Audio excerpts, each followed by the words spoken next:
Chapter 4. Ned Land, the Commander Farragut, was a good sailor, worthy of the frigate that he commanded his ship, and he was only one. He was there on the questions of the cetacean, no doubt was escaping in his mind, and he did not allow the existence of the clever animal on board he believed, as some good women believe in. Leviathans sometimes are not right. The monster existed. He would deliver the seas he had sworn.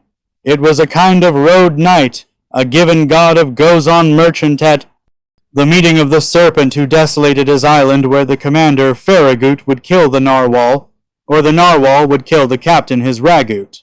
No middle the ship's officers shared their boss's opinion. They had to hear them talk, discuss, calculate the various chances of a meeting, and observe the vast expanse of the ocean. More than one impose himself a volunteer bus in Parrot bars that curses such a chore in any other circumstance as long as the sun described its hard bow.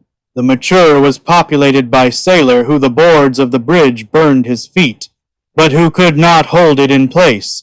And yet the Abraham Lincoln did not cut off the waters from his bow, suspect of the Pacific. As for the crew, he only asked to meet the unicorn to the RFPA, born at the high school on board, to cut it up. He watched the sea with scrupulous attention. Moreover, the Commander Farragut spoke of a certain sum of $2,000 reserved to anyone, Moss or master, seaman or officer, would report the animal I leave to think. If the eye is exercised on board the Abraham Lincoln on my behalf, I was not left behind with the others, and I did not leave to anyone my daily observation share. The frigate would have had 100 times reason to call himself the Argus alone between all councils, and protested by his indifference to the question that we were passionate about, and detonated on the general enthusiasm of the ship, I said. That Captain Farragut had carefully equipped his ship with devices suitable to fish the gigantic cetacean. A whaler was not better armed. We possessed all the known gears, from the harpoon that launches by hand to the barbed arrows of the spinach and the explosive balls of the ducks on the long advanced jaw, a perfected cannon loading by the very thick head of wall, close-minded, and whose model is to be featured at the 1877 World Expo. This precious instrument of American origin sent his to disturb a 4 kilograms conical projectile at an average distance of 16 kilometers. So, Abraham Lincoln did not lack any means of destruction, but he had it better. He had an aide to land the king of harpooners. Ned Land was of Canadian, with an unusual skill of hand, and who knew no equal in his perilous skill and daring and cunning cold blood. He possessed his qualities a higher degree. He had to be a very malignant whale or a cachalot, singularly astute to escape. In his harpoon blow, Ned Land was about 40 years old. He was a man of great size, more than 6 feet English, vigorously built, the serious air, not very communicative, violent sometimes, and very angry when he was upset. His person provoked attention, and especially the power of his gaze, which singularly accentuated his physiognomy. I believe that the commander, Farragut, had wisely engaged this man on board. It was worth all the crew alone for the eye and the arm. I could not, and compare it better than a powerful telescope, which would be at the same time a cannon always ready to go. Who says Canadian says French. And so uncommunicative as Ned Land, I must admit that he prays of a certain affection for me, my nationality, attracted him. Probably it was an opportunity for him to speak, and for me to hear this old language of Rabelais, which is still in use in some Canadian provinces. The family of the harpooner was originally from Quebec, and already formed a tribe of hardy fishermen at the time. When this city belonged to France, people helped me to talk, and I like to hear the story of his adventures in the polar seas. He told his fisheries and his struggles with great natural poetry. This story took an epic form, and I thought I was listening to some Canadian Homer singing the Iliad of the hyperboreal regions. I now depict this bold companion as I know it now. What? We have become old friends, an idea of this unalterable friendship that is born. And this cement in the most frightening conjuncture at Bravehead I only asked to live without time, to remember you longer. And now what was the opinion of Ned Land on the question of the sea monster? I must admit that he did not. Though believe in the unicorn, and that only the edge he did not share the general conviction, even avoided. Dealing with this subject on which I thought to see one day begin on a magnificent evening of the 30th of July, that is to say, 3 weeks after our departure, the frigate was at the height of Cap Blanc, 30 miles under the wind of the Patagonia coasts. We had passed the Tropic of Capricorn and the Strait of Magellan, open less than 700 miles. In the south before 8 days, the Bram Lincoln crisscrossed the Pacific waves, sitting on the dunette Ned Land, and I talked about things and others looking at this mysterious mother, whose depths have remained inaccessible to man. Never quite naturally the conversation on the giant unicorn, and I was examining the various chances of success, or success of our expedition. Then see that Ned let me speak without saying too much. I pushed him more directly how we help.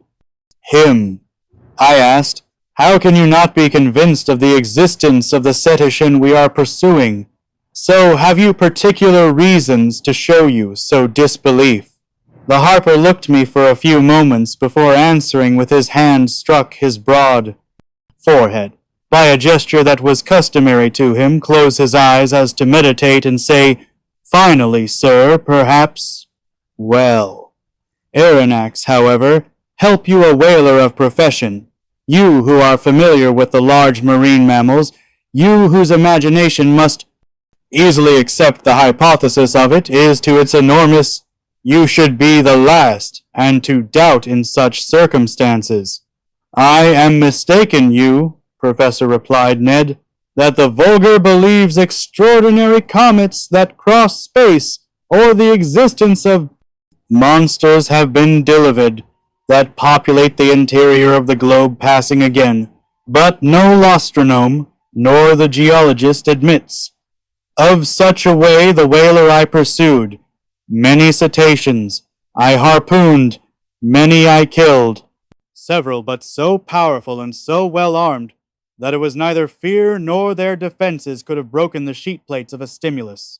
Yet no help we sight buildings that the tooth of the narwhal crossed from one side to the other of wooden. Ship I know not possible, replied the Canadian, and again I have never seen them so, until proof contrary I nick baleine cachalot to the unicorn, I can produce such an effect. Listen to me, and aid no professor, not all you want, except this. Gigantic octopus, perhaps even less Ned. The octopus is only one mollusk, and this very name indicates the lack of consistency of its useful flesh. 500 feet long octopus which does not belong to the branch of vertebrates, and quite armless for ships such as Scotia or Abraham Lincoln. So we must reject as fables the prowess of kraken or other monsters of this species. So Mr. Naturalist Ned Land, in your rather snide purchased. Your purchased admit the existence of a huge cetacean, yes, help. I repeat to you with a conviction which is based on the logic of facts. I believe the existence of a highly organized mammal, belonging to the branch of vertebrates such as whales, sperm whales, and dolphins, and equipped with a horny defense in the force of penetration, is extreme. And then harpoon it by shaking the head of the air of a man who does not want to be convinced that my worthy Canadian restated that if such an animal exists if the depths of the ocean, if it frequents the liquid layers located a few miles below the surface of the waters, it necessarily possesses an organism whose solidity defies any comparison. Why this powerful organism demands. Ned, because it requires an incalculable force to maintain itself in the water's deep layers and resist their pressure, really from a helper who is watching me blinking very dead eye, and a few numbers will prove it without difficulty. Oh, the numbers. Replica. We do what we want with the numbers in business, Ned, but not in mathematics. Listen to me. Let's assume that the pressure of an atmosphere is represented by the pressure of a water column high of 32 feet. In reality, the water column would be of a lower height since it is seawater whose density is higher than that of fresh water. And, well, when you dive aid so many times, 32 feet of water above you as many times your body withstands a pressure equal to that of the atmosphere. That is to say, of kilograms per square centimeter of its surface. It follows from there that at 320 feet, this pressure is from 10 atmospheres of Sant atmosphere at 3,200 feet, and from 1,000 atmospheres at 32. Oh, 0 feet. That is to say that if you could reach this depth in the ocean, every square centimeter of your body's surface would suffer a pressure of 1,000 kg.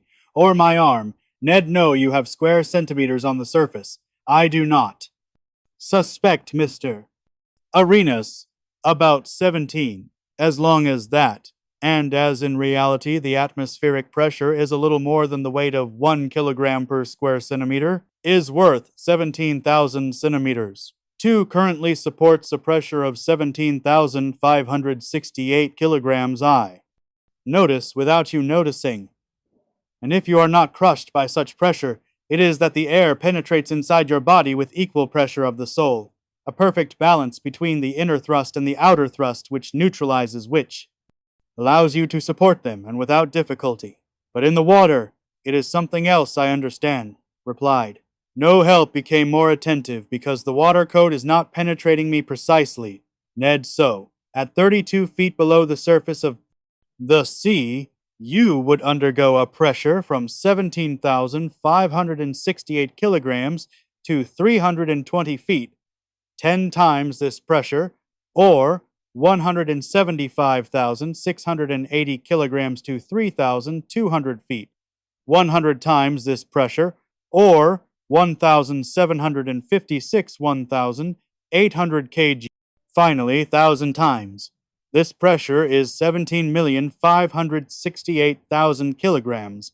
That is to say that you would be flattened as if you were removed from the plates of a hydraulic machine, and, well, my digner happiness, if vertebrates long several 100 meters and large at a proportion, maintain themselves of such depth is represented by millions of square centimeters. It is by billions of kilograms. That one must estimate the thrust that he undergoes. Calculate when it must be the strength of their bone framework and the power of their body to resist such pressures, replied Ned Land, that it is manufactured in 8-inch sheet metal.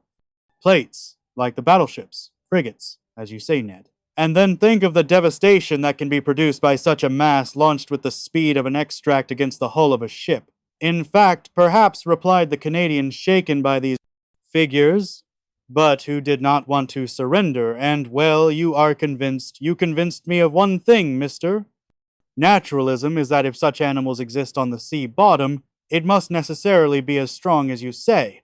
But if it does not exist, have been harpoonists. How you explain the accident happened in Scotia, I have perhaps deigned hesitance. Go true. So. Because I did not. The Canadian replied by unknowingly reproducing a famous answer from Arago. But this answer proved the stubbornness of the spear, and nothing else. That day I was not pushing it any more. The accident of Scotia was not undeniable. The hole existed so that it had to be plugged. And I do not think the existence of the hole can be shown and more categorically, or this throne had not done itself, and since it had not been produced by underwater rocks or underwater devices, it was necessarily due to the perforating tool of a gold animal following me. And all the reasons previously deduced this animal belonged to the branch of vertebrates, to the class of mammals, to the group of pisciforms. And finally, it is enough about the family in which he ranked, whale, cachalot, or dolphin, as to the genus of which he was part, as to the species in which it was to be ranked, a question to be elucidated later to solve it. It was necessary to dissect this unknown monster, to dissect it, to take it the harpooner. What is to the case of Ned Land?